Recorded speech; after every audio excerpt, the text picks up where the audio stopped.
سلسلے میں بچوں میں پولیو کے قطرے پلا کر پولیو مہم کا آغاز کیا گیا۔ مزید دیکھتے ہیں اشفاق سلیری کی اس رپورٹ میں۔ سانگڑ کے 1 لاکھ سے زائد بچوں کو پولیو کے قطرے پلانے کے سلسلے میں آج سانگڑ میں پولیو مہم کا افتتاح جب صوبائی وزیر صحت عزرا پیچو نے سول ہسپتال سانگڑ پہنچ کر کیا۔ اس موقع پر ڈپٹی کمشنر سانگڑ سمیت محکمہ صحت کے افسران بھی موجود تھے۔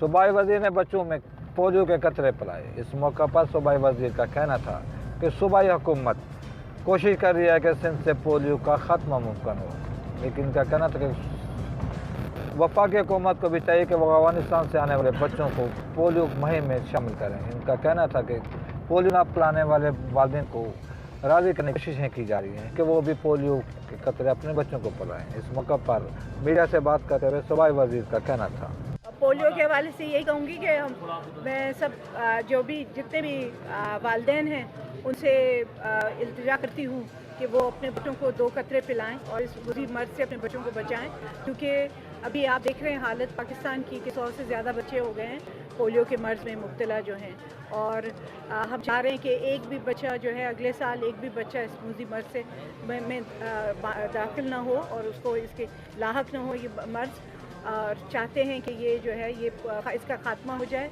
پاکستان کے لیے شرمندگی کی باعث ہے کہ یہاں ابھی بھی پولیو موجود ہے، جبکہ دنیا کے سب ممالک میں سوائے افغانستان کے پولیو ختم ہے۔ پاکستان سے ختم نہیں ہوگا پولیو، سندھ سے ختم نہیں ہوگا۔ آپ کے پی کی حالت دیکھ لیں، وہاں دن بدن پولیو کے کیسز آتے رہتے ہیں۔ کل بھی 2 پولیو کے کیسز وہاں سے آئے، ایک پنجاب سے آئے، لیکن اس پہ جب تک ہم پورے ملک کو صاف نہیں کرتے پولیو سے تو یہ پولیو کا خاتمہ نہیں ہوگا۔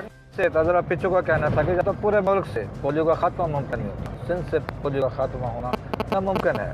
دیکھنا یہ کہ آنے والے دنوں کے اندر سندھ سے پولیو کا خاتمہ ممکن ہو پاتا یا نہیں۔ کیمرہ مین عزیز احمد خان کے ساتھ سانگڑ سے اشفاق سلیری۔